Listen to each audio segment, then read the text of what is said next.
O Encontro para a Consciência Cristã, evento interdenominacional, sem fins políticos ou lucrativos, tem como objetivo principal promover uma consciência cristã na sociedade, bem como o crescimento do indivíduo na sociedade e na família.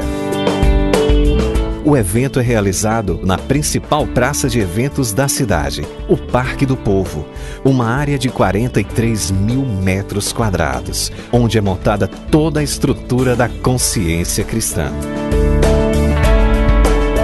O encontro é multifacetado, com a realização de dezenas de eventos, que tratam sobre os mais variados assuntos, nos quais acontecem centenas de seminários e palestras.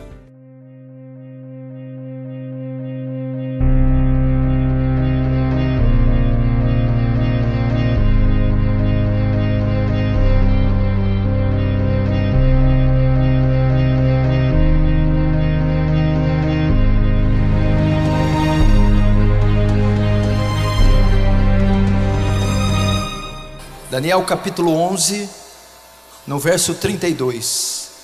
Antes de lermos, eu quero agradecer a honra e o privilégio de estar aqui com vocês.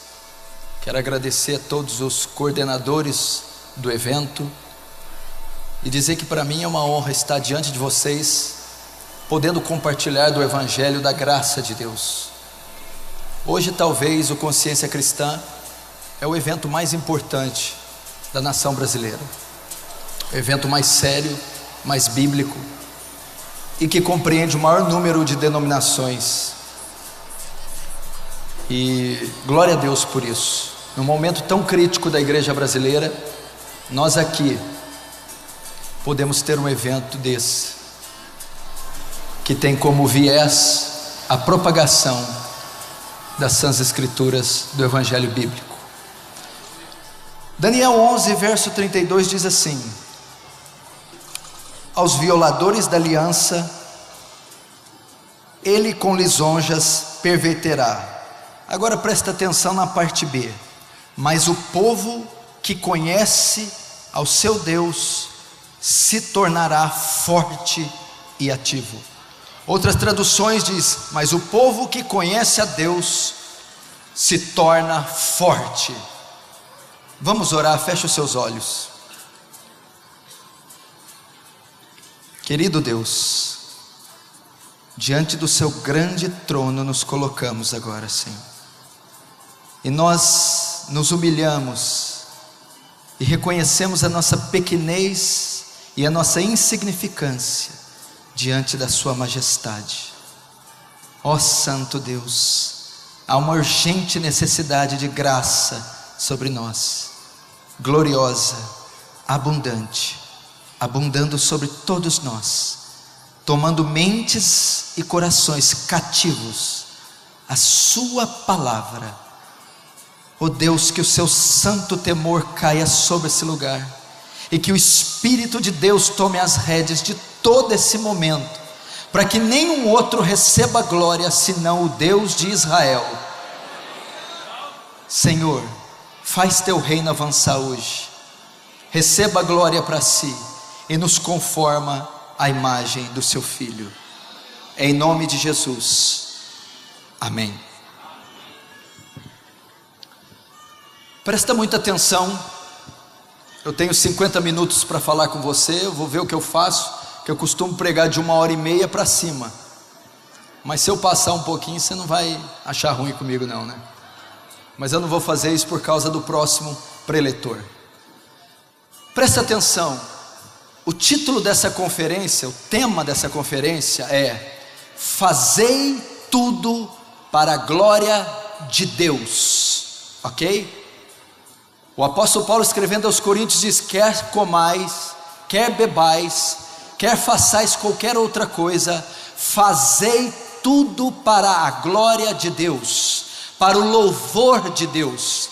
Tende em mente a glória de Deus, a exaltação, a adoração, a vontade de Deus. É isso que diz a palavra, e esse é o nosso propósito.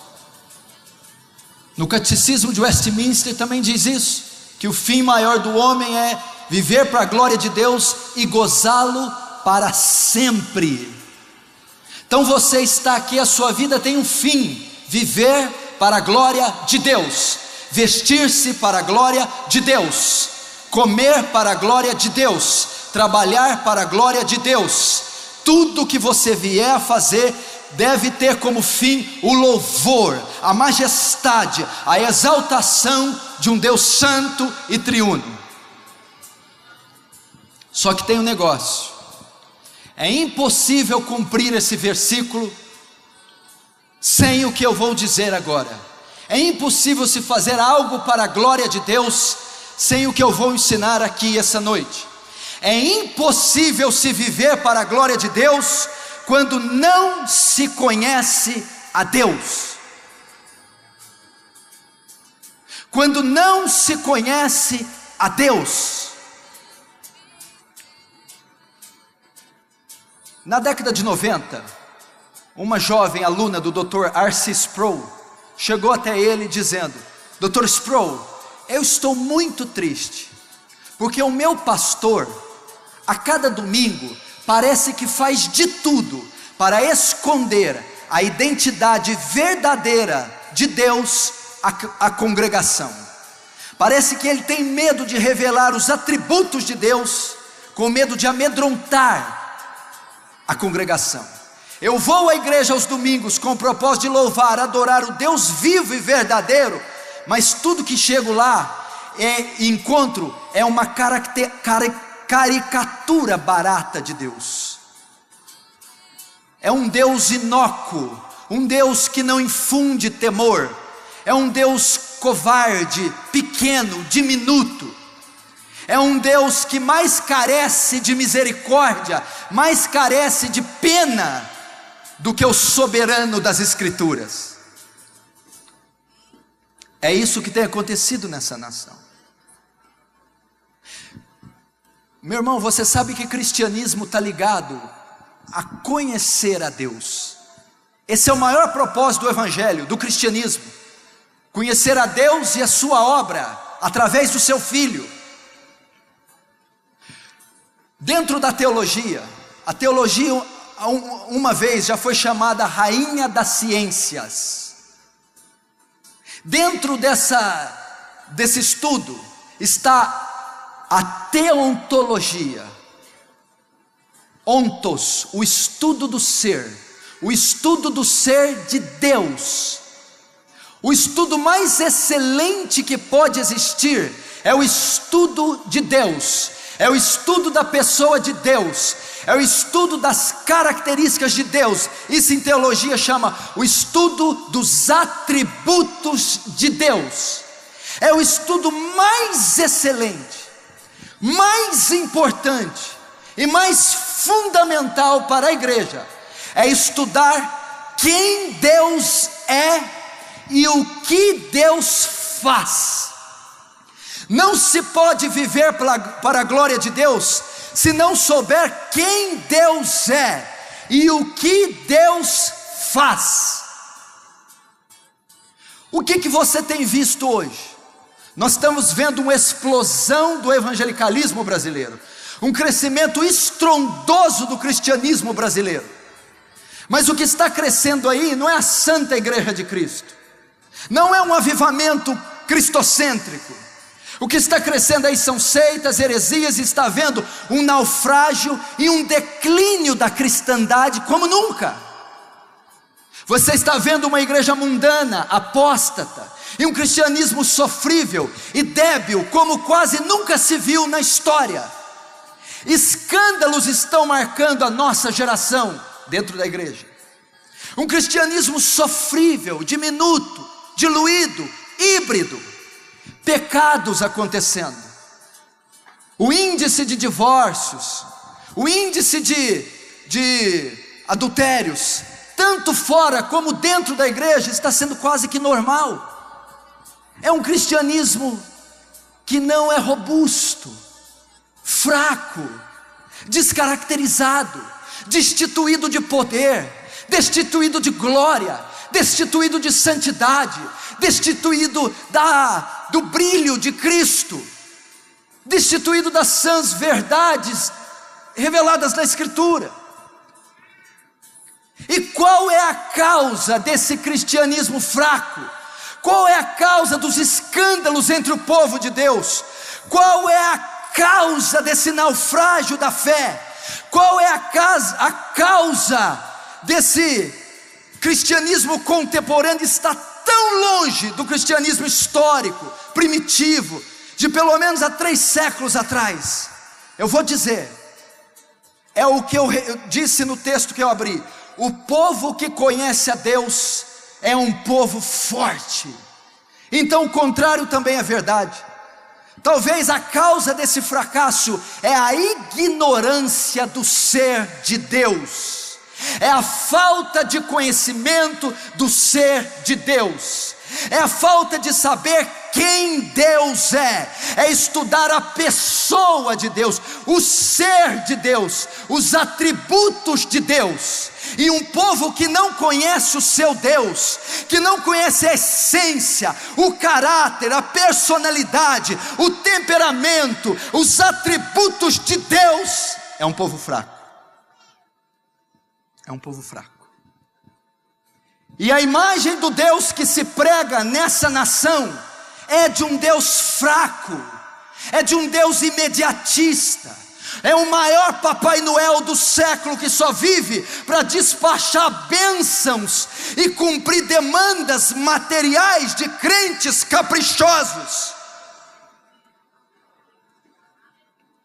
É um Deus que tolera pecado, é um Deus que releva a iniquidade, é um Deus que recebe todos e todos sem fazer exigências, é um Deus que não tem poder absoluto sobre a criação, é um Deus que não consegue ser soberano, não consegue solucionar os problemas da igreja. Esse é o Deus pregado, um Deus humanizado, um Deus carnalizado, um Deus que se dá tapinha nas costas, que se beija, que se abraça, que se veste e calça as suas sandálias. Esse é o Deus da igreja contemporânea, esse é o Deus que a maioria dos círculos evangélicos brasileiros está adorando. Esse é o Deus, um Deus católico, um Deus universalista, um Deus que não tem regra. Esse é o Deus.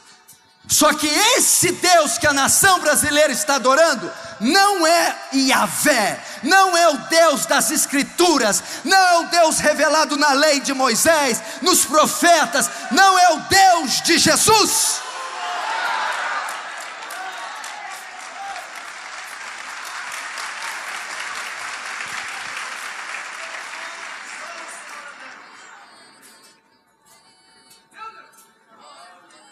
A ignorância de Deus.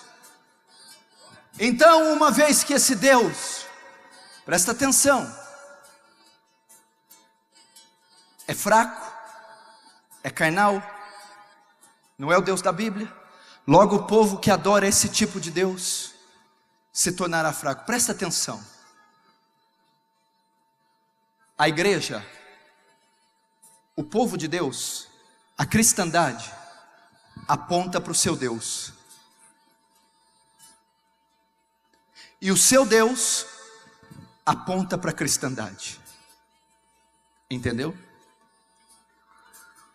O que significa? Se a cristandade tem sido corrupta e corrompida, ela está apontando para o Deus que ela serve. Logo, o Deus que ela serve é um ídolo, é um Papai Noel antibíblico. E essa igreja nada mais reflete esse Deus carnal que ela criou com a sua mente. Presta atenção, escute o que eu vou falar aqui. Há muito mais ateus no mundo hoje do que jamais houve, tanto em números absolutos quanto em porcentagem de humanidade, diz Phil Zuckerman, professor de Sociologia e Estudos Seculares no Pitzer College na Califórnia, e o autor de Living the Secular Life, Vivendo uma Vida Secular. Segundo a pesquisa do Instituto Gallup International, que entrevistou mais de 50 mil pessoas em 57 países, o número de indivíduos que se dizem religiosos caiu de 77% para 68%.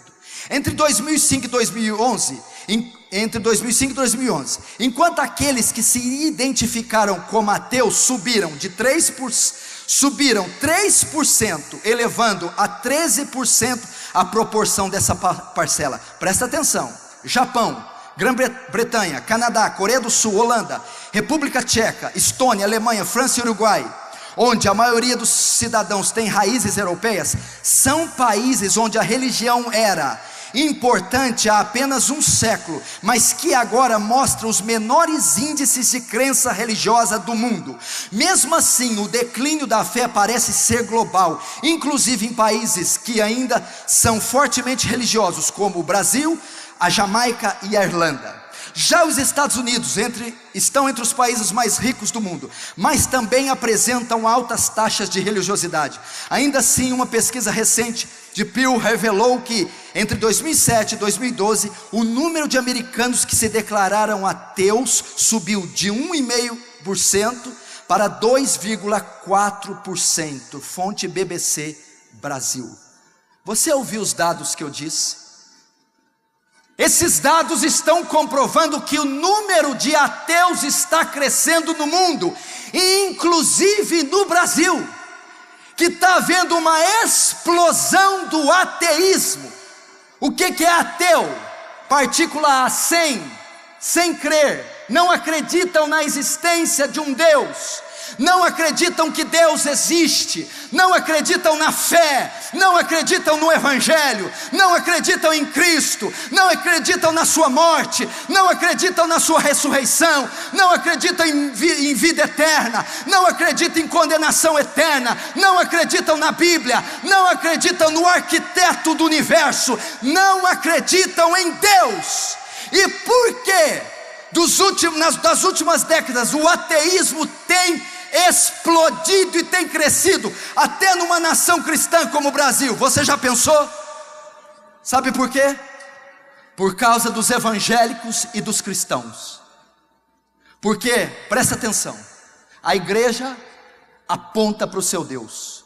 Quando as pessoas veem o estilo de vida que os cristãos estão vivendo, quando eles veem os escândalos que eles estão envolvidos, o fracasso da fé deles, eles olham para a igreja e eles convergem essa crença no Deus da igreja. Logo, para eles é uma decepção, porque o Deus que nós estamos demonstrando para o mundo é um Deus materialista, é um Deus interesseiro que faz barganha. A mostra de Deus que está sendo dada é de um Deus fraco, limitado, e isso tira no coração de qualquer um, principalmente do ímpio, o desejo de crer numa entidade tão vulnerável, tão sensível, tão desprovida de glória e poder. Então as pessoas preferem ser ateus, crer em outra coisa, do que crer numa caricatura, num Santa Claus, num Papai Noel aposentado da Previdência. Esse que tem sido apresentado. Porque quando o ateu olha para os escândalos, olha para a fé da maioria dos cristãos, ele vai chegar à conclusão que o Deus que nós servimos não é suficiente para completá-lo, preenchê-lo, transformá-lo, realizá-lo. Por isso esse índice está crescendo. Porque o Deus que essa cristandade está apresentando não é o Deus da Bíblia. Então é melhor crer em qualquer outra coisa do que crer nisso. Um Deus que só dá carro, casa, cura, faz casamento. Isso é um absurdo. E essa é uma das razões. Há uma urgente necessidade da igreja retornar ao estudo dos atributos de Deus. O que são atributos? As características que Deus arroga para si, as qualidades que Deus possui. Até 2 séculos atrás, era o maior tema dos púlpitos, era a pregação dos atributos de Deus, da personalidade de Deus, do caráter, do ser de Deus.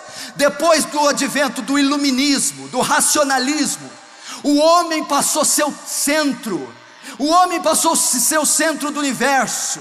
As ciências humanas, a psicologia, colocou o homem como centro e tirou Deus do seu trono. E esse antropocentrismo entrou dentro das igrejas também. Então hoje o que se enfatiza nos púlpitos é o ser do homem, é a necessidade do homem, é as características do homem, e não o ser de Deus. Por isso a cristandade tem enfraquecido, minguado, caído em pecados, descaracterizada, porque eles não conhecem a Deus. Diz para mim, se o cristianismo tem tudo a ver com Deus, com a pessoa de Deus, qual a última vez que você viu um estudo sobre os atributos de Deus? Quantos livros você já comprou ensinando os atributos de Deus? Quantas aulas você teve na escola dominical e seu professor discorrendo sobre os atributos de Deus? Quantas conferências você viu sobre os atributos de Deus? Se é o assunto mais importante, o maior mandamento de todos é amar a Deus.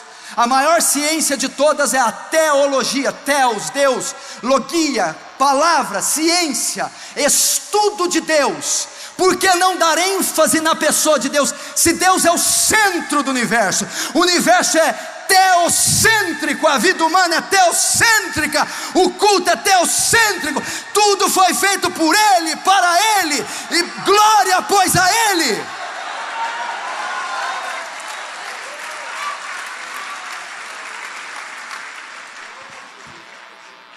Porque dele, por ele e para ele são todas as coisas.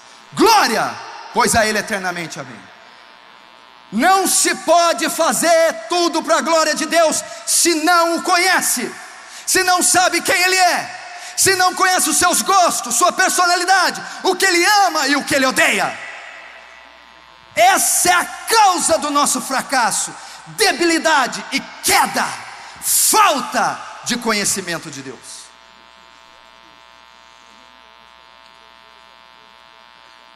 Agora eu vou entrar na palavra. Quais as consequências de não se conhecer a Deus? Quais as consequências de não se conhecer os atributos de Deus? O que ocorre quando uma igreja está ignorante quanto a Deus? O que ocorre? Você vai ver o perigo que se encontra um cristão, uma igreja, uma nação que é ignorante do ser de Deus. Você deve estudar os atributos de Deus. Você deve estudar tudo que a Bíblia fala sobre Deus. Você deve estudar cada linha das Escrituras, procurando saber quem Deus é. Quer aprender os atributos de Deus? 65% dos atributos de Deus estão contidos no livro de Salmos. A maioria dos salmos diz quem Deus é e o que Deus faz. Quem Deus é e o que Deus faz. Quer conhecer a Deus? Estude os livros dos salmos. Vamos saber agora as consequências de não se conhecer a Deus. O que a ignorância a respeito de Deus faz? O que ocorre quando não se tem conhecimento de Deus? Primeiro, a igreja se perde. Primeira coisa, a igreja se perde. Oséias 4:6, o meu povo se perdeu, se perde por falta de conhecimento. Oséias 4:6, o meu povo é destruído por falta de conhecimento. Que conhecimento? O meu povo está se perdendo por falta de conhecimento de Deus. A cristandade está sendo destruída. Notem, o meu povo, não está dizendo para os ímpios, o mundo, o povo de Deus, a igreja está se destruindo por falta de conhecimento de Deus. Qual é o pano fundo do livro de Oséias? Israel estava vivendo um declínio espiritual em 40 anos, apostasia, esfriamento, idolatria. O que você tem no livro de Oséias? Você tem ali o profeta Oséias casando-se com uma prostituta chamada Gomer. Deus manda ele se casar com Gomer. Aquilo ali é uma figura de quê? O profeta Oséias é Deus e Gomer é Israel. O que Gomer faz? Trai Oséias com seus amantes. O que Israel faz? trai Deus com outros deuses. Gomer comete prostituição física, Israel comete prostituição espiritual, e por causa disso a destruição ocorre na nação. A mesma coisa, a falta de conhecimento de Deus faz a igreja se prostituir, adorando outros deuses, adorando um Deus que ela criou, que não é o Deus da Bíblia, porque ela não conhece o Deus da Bíblia, e por não conhecer o Deus da Bíblia, se prostitui com outros deuses, e por fazer isso, está se perdendo. Que deuses são esses? Jeremias 2,13 responde: o meu povo fez duas maldades. A mim me deixou um manancial de águas vivas, e cavaram cisternas rotas que não retêm águas. Nós estamos deixando o nosso marido, o nosso esposo, o nosso noivo, o santo Deus das Escrituras, um manancial de águas vivas, e cavando cisternas rotas. A psicologia, Freud, as ciências humanas, o prazer secular, estamos buscando completude no mundo, nas coisas do mundo, nos outros deuses, cisternas rotas, que não retêm águas, por isso somos fracos, débeis, ao invés de bebermos no manancial de águas vivas. Ondas avivalistas, modismos evangélicos, ondas e ondas que vêm, cisternas rotas. Temos que voltar ao manancial de águas vivas. O Senhor, a primeira consequência de não se conhecer a Deus é a destruição. Foi isso que Israel fez. Apartou-se de Yahvé para adorar outros deuses, para se prostituir. Não se engane, meu irmão, você só pode fazer tudo para a glória de Deus quando você conhecer detalhadamente quem Deus é.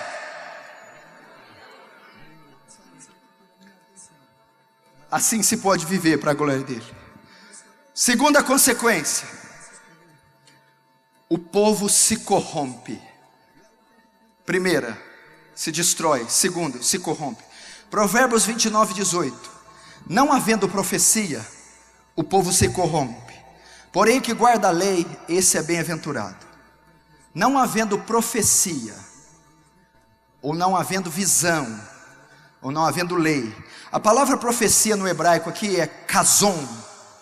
Não havendo kazon, o povo se corrompe. Quer dizer visão, revelação. Não havendo visão, não havendo revelação, o povo se corrompe.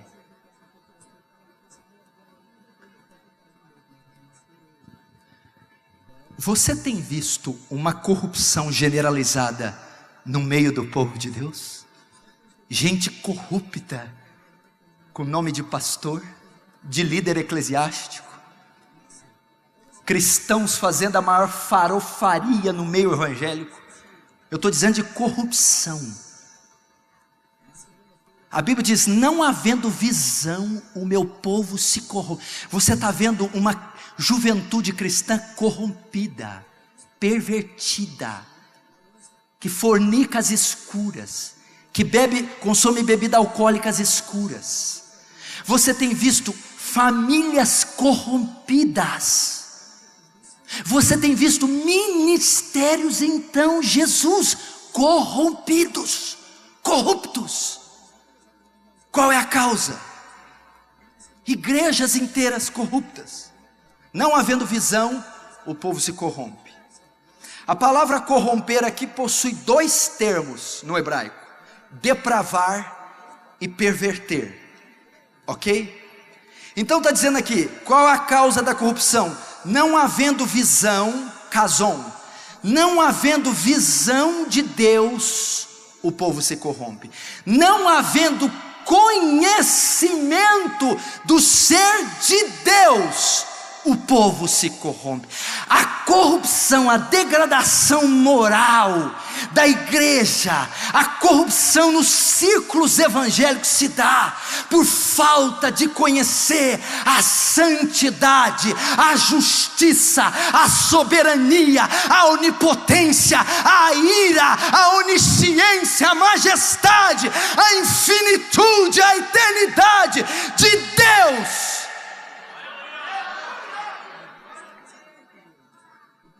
O texto está dizendo então: não havendo conhecimento de Deus, o povo se corrompe. A palavra hebraica para corromper, depravar e perverter. A falta de conhecimento de Deus perverte as pessoas, perverte a igreja, deprava os relacionamentos, deprava as mentes. Porque presta atenção, o padrão de moral, o conhecimento de bom ou mal vem de quem? Do conhecimento de Deus, da lei de Deus. O padrão moral vem da onde? Do conhecimento de Deus. A ética, as leis, os limites que o homem precisa ter, vem da onde? De Deus, da sua lei. Quando não se tem conhecimento de Deus, se tira a lei. Quando tira a lei do homem, o homem se torna insaciável. E sabe o que ele faz? Ele se autodestrói. Porque quando não se coloca limites para o homem, ele fica insaciável até se autodestruir. Quem não conhece a Deus, corre esse risco. Só que tem mais uma coisa. Há outro significado para corromper. O hebraico também diz assim, que corromper significa deixar à solta. Olha só, não havendo profecia, o povo fica solta.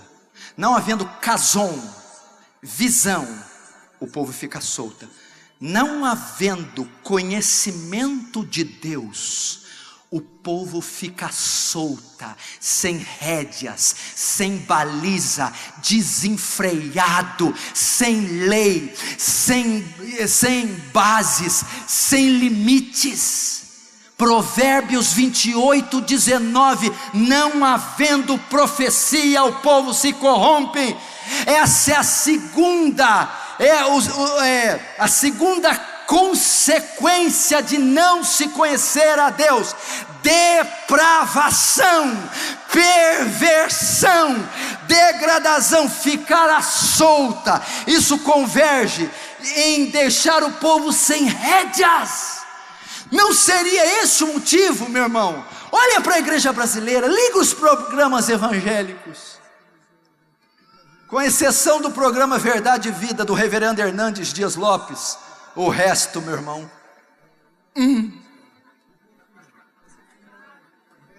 você quer esconder de Deus, liga naqueles programas. Você não acha Deus e muito menos Ele te acha. O povo está se corrompendo. Quantos estão entendendo? Diz amém. Amém. A falta do conhecimento de Deus, isso converge uma terceira realidade de não se conhecer a Deus. Por que você acha que há um pecar desenfreado no meio do povo de Deus? Porque há um pecar desenfreado no meio da juventude? Porque há divórcio, segundo casamento, consumo de álcool, imoralidade. Por quê? Por falta de conhecimento de Deus. A terceira consequência, a ausência de temor, a ausência da convicção do pecado. As pessoas não têm medo de pecar mais, as pessoas não têm temor de pecar, as pessoas pecam e não sentem nada. Toma um banho, está tudo certo, vai lá no domingo, levanta a mão, toma a ceia. Sabe por quê? Falta de conhecimento de Deus. Olha esse texto, 1 Coríntios 15, 32, escute-o.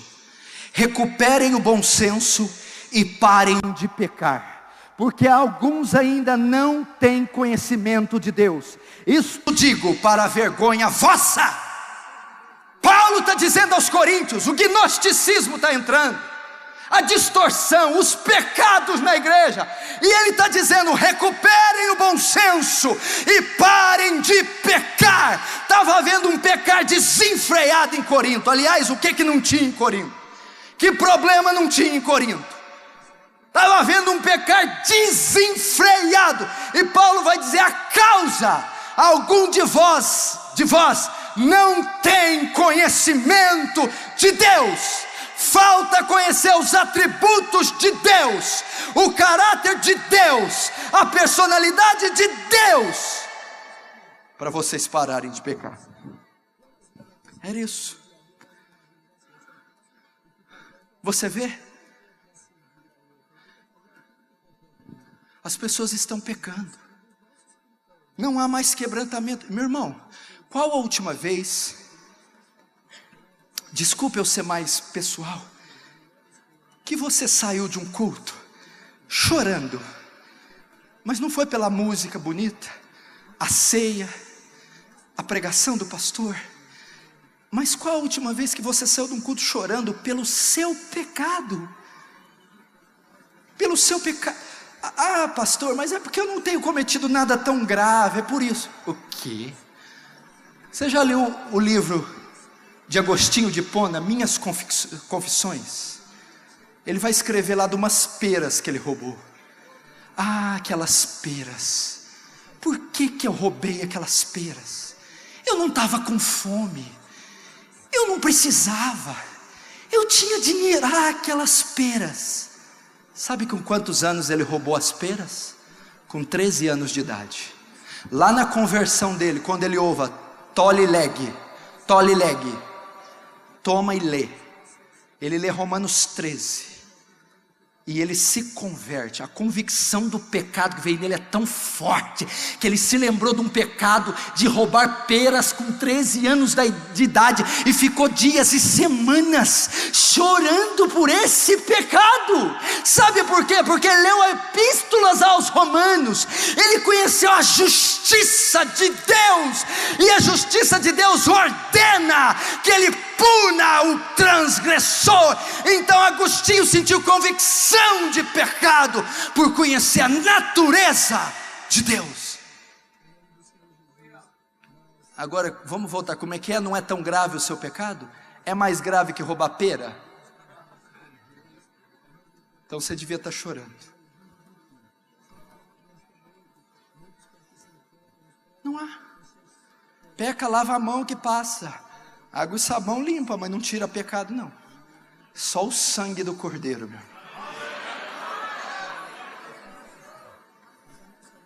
meu irmão. Porque há um desenfrear de pecado no meio da igreja? Por quê? Porque não há temor a Deus. E por que não há temor a Deus? Porque não há conhecimento de Deus. Então as pessoas não podem temer. E se elas não temem, não podem parar de pecar. E se elas pecam, não sentirão nada ao pecar.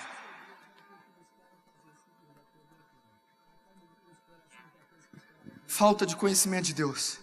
Você sabia que um dos atributos de Deus, atributos são qualidades, características, títulos que Deus arroga para si, que Deus tem. Escuta esse atributo, presta atenção.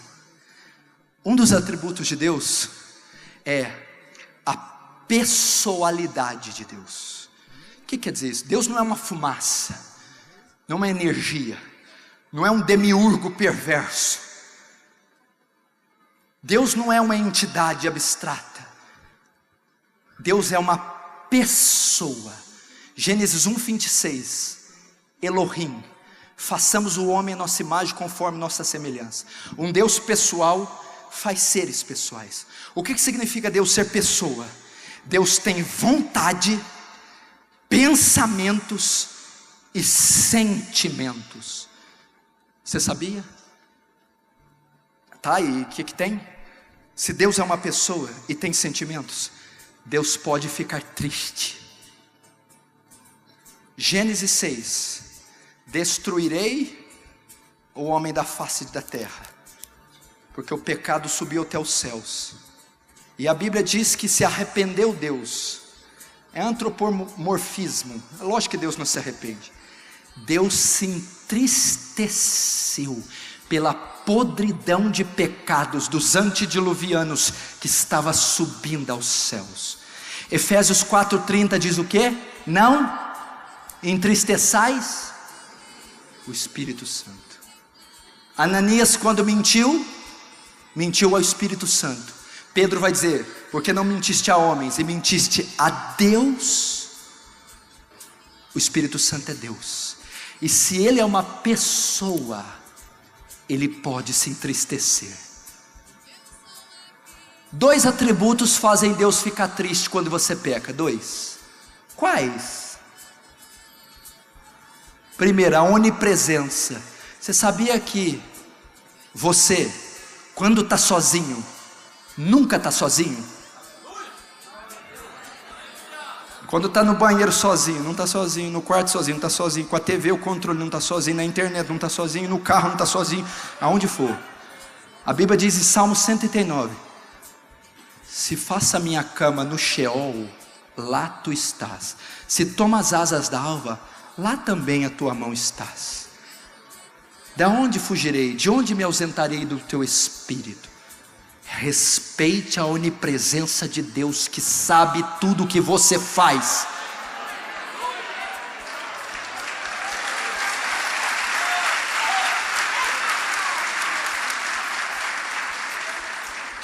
Inclusive viu o que você fez ontem.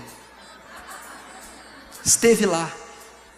Segundo atributo que entristece Deus: quando pecamos, quando oramos, fazemos o bem, fugimos do mal, é óbvio que alegramos o coração de Deus. Segundo, a onisciência de Deus. O que o senhor quer dizer com isso? Significa que Deus não só está onde você está, mas sabe tudo o que você pensa, inclusive o que você está pensando de mim desde que eu subi aqui.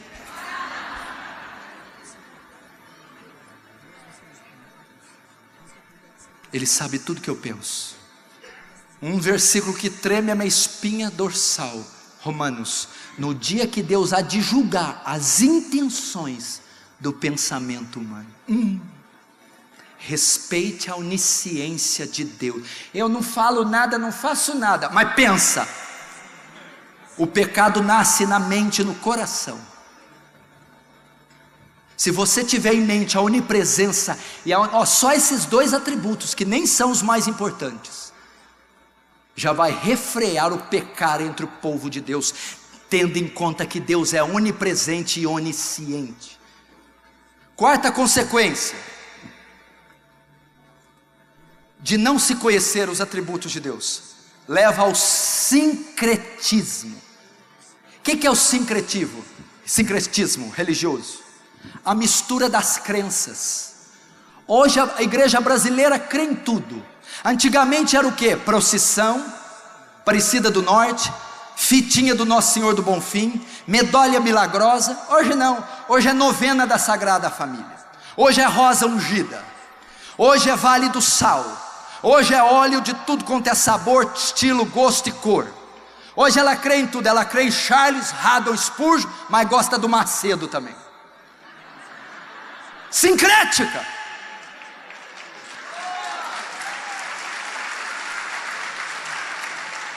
Falta de conhecimento deixa o cristianismo híbrido, diluído.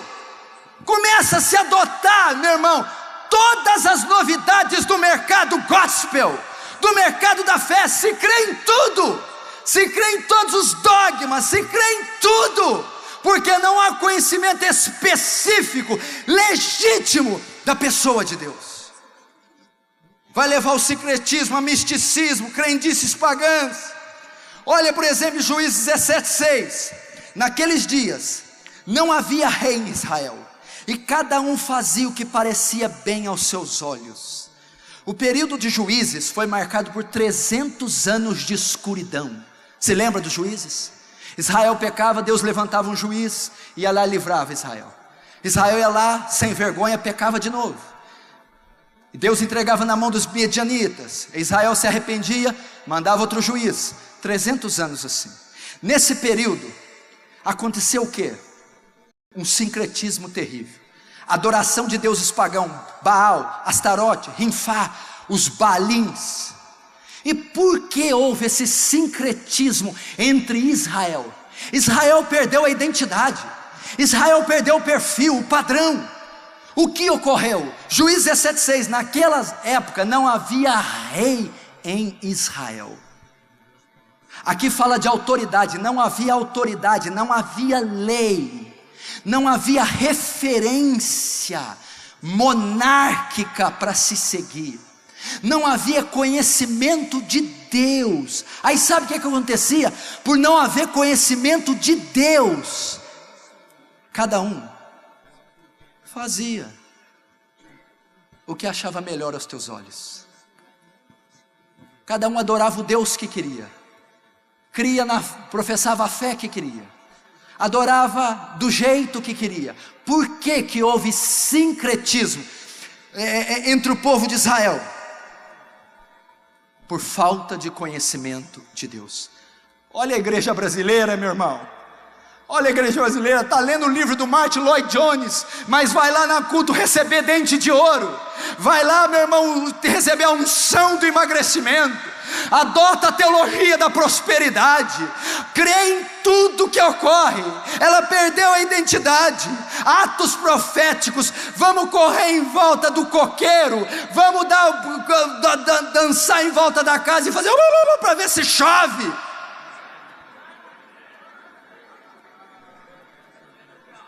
É isso que está acontecendo hoje. Vamos pegar o lencinho, irmão. Se fosse por causa de suor ungido, eu estava milionário. Olha aqui, irmão, vem aqui que não cura ninguém não, meu filho. No máximo vai deixar você com ácido úrico. Isso está acontecendo. Teologia da prosperidade, batalha espiritual, mapeamento espiritual. A era apostólica voltou, o judaísmo voltou, está se acreditando em tudo, está se crendo em tudo, tudo é válido, tudo serve, tudo é Deus. Isso é sincretismo. Você pega um liquidificador, coloca lá paganismo, kardecismo, espiritismo, protestantismo e bate. O produto final é o sincretismo. E por que que isso ocorre? Falta de conhecimento de Deus. Olha para você ter uma ideia, o sincretismo aqui, mais uma vez em Juízes. Eu vou ler, você só ouve. Juízes 2, 10, 12. E foi também congregada toda aquela geração a seus pais, e outra geração após ela se levantou. Escuta, a geração que levantou, que não conhecia a Deus, nem tampouco a obra que ele fizeram. Tá, Josué morreu, levantou outra geração. Essa geração não conhecia os atributos de Deus, nem as obras de Deus. Vamos ver o resultado? Verso 11. E deixaram ao Senhor Deus de seus pais, que os tirara da terra do Egito, e foram-se após outros deuses, dentre os deuses dos povos que havia ao redor deles, e adoraram a eles, e provocaram o Senhor a ira, adoraram Baal, Rinfá, Astarote, ficaram sincréticos, porque a geração que levantou não conhecia Deus, nem a obra que ele fizera. Resultado, sincretismo. Agora você entende o que a igreja está fazendo? Esses dias chegou um jovem na minha igreja, os pais dele vão em outra. Pastor, eu quero perguntar, menino novo, se está certo isso. O que? Estão fazendo uma campanha lá na igreja do meu pai, derrubando os gigantes. Isso não vai prestar. Fala. Não, é que tem uma lona lá no altar, e tem lá um Golias desenhado na lona. No final do culto tem que tacar pedra nele.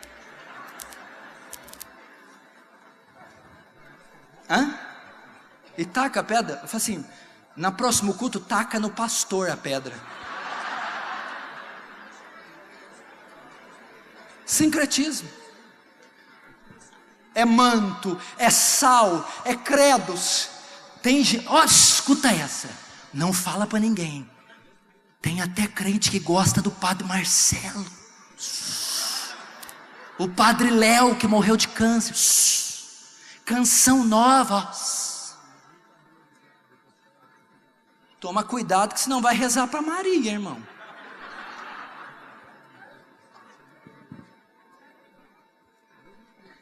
Quinta consequência, eu já estou acabando, 10 minutos eu encerro. Sem conhecimento de Deus não podemos adorá-lo. Não, você não pode adorar a Deus. Irmão, eu acho incrível o povo de hoje. Te louvarei, nanani, não sabe o resto da letra, nanana. Sem conhecimento de Deus você não pode adorá-lo. João 4:22, vós adorais o que não sabeis. Nós adoramos o que sabemos, porque a salvação vem dos judeus. Para quem Jesus disse essa frase? Para a mulher samaritana. Os samaritanos são uma dissidência, são uma mistura do exílio que o reino do norte teve. Israel foi tomada no exílio por Samaria.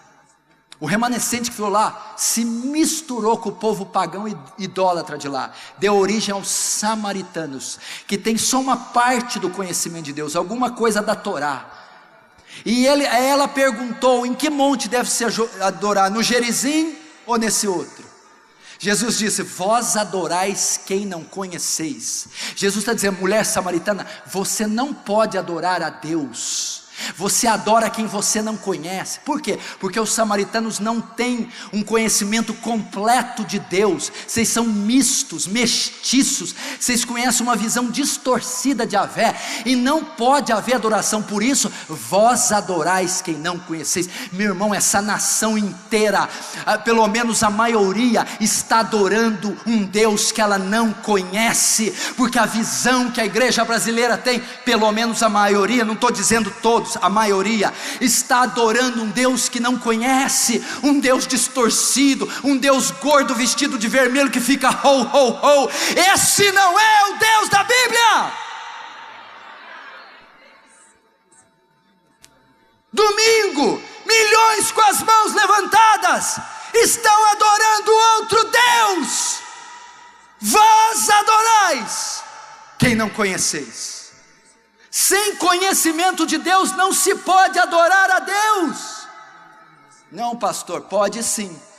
Um conhecimento raso dá para adorar. Então você tem que crer que os testemunhos de Jeová adoram, que os mormons adoram, que os católicos adoram, que os espíritas adoram, porque eles têm um conhecimento parcial também, e eles não adoram a Deus.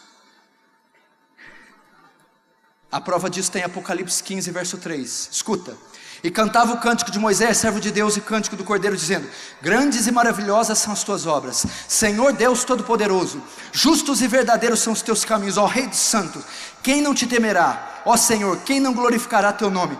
Porque só tu és santo. Por isso todas as nações virão e se prostrarão diante de ti, porque os teus juízos, seus atos de justiça são manifestos. Quando é que Deus é glorificado? Você lembra dessa música? Grandes são as tuas obras, Senhor Todo-Poderoso.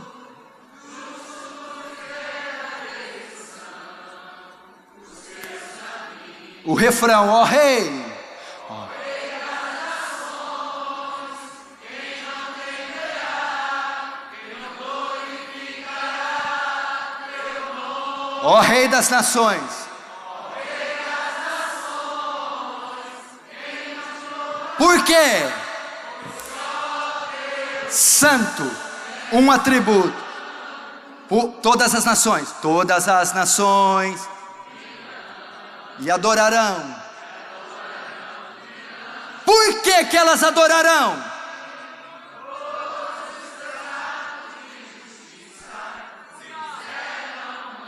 Glória a Deus, glória a Deus.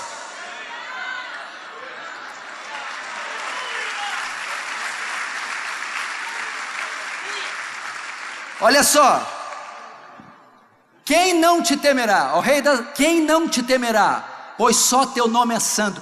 Quando as pessoas sabem quem Deus é, teu nome é santo, elas temerão. Quando as pessoas souberem o que Deus faz, pois todas as nações virão e adorarão diante de ti. Por que as nações virão e adorarão diante de ti? pois os teus atos de justiça se fizeram manifestos. Quando eu conheço quem Deus é, santo, eu glorifico e temo. E quando eu conheço as suas obras, seus atos de justiça, todas as nações virão e adorarão ao Senhor.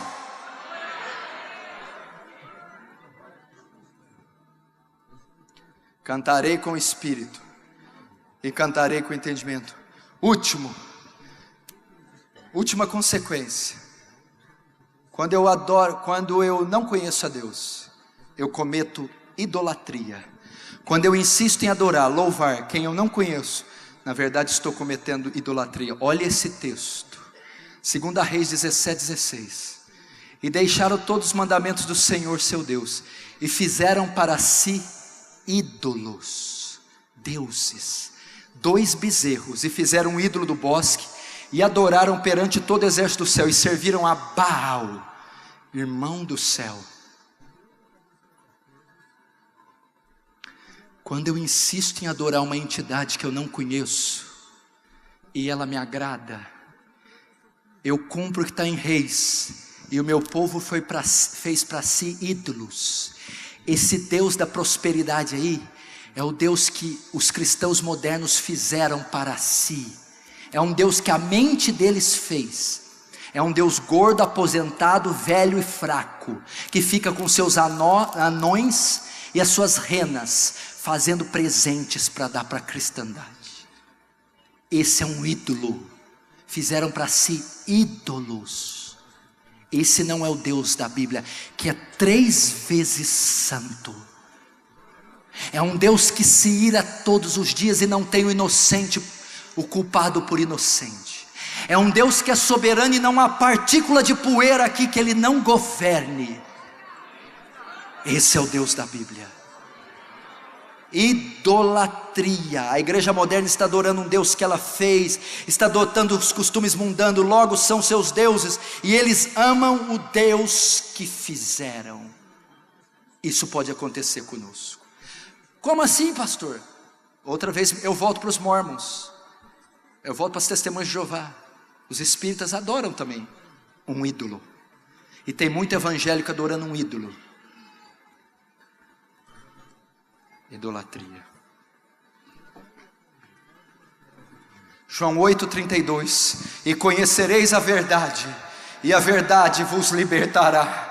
E conhecereis a verdade sobre Deus, e essa nação há de ser liberta do engano, há de ser liberta da mentira, há de ser liberta da idolatria. Conheçamos e prossigamos em conhecer a Deus. O conhecimento de Deus é a coisa mais grandiosa que a igreja pode ter. João 17:3. E a vida eterna é esta, que te conheçam a ti só, por único e verdadeiro Deus, e a Jesus Cristo, a quem enviastes. Essa é a vida eterna. Jeremias 9:23-24.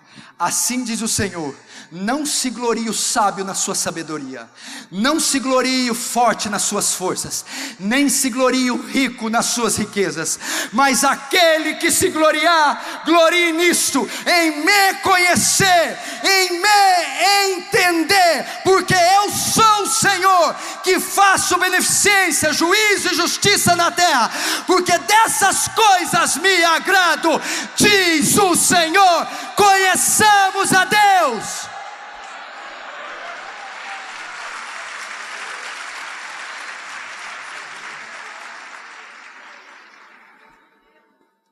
Conheçamos e prossigamos em conhecer a Deus.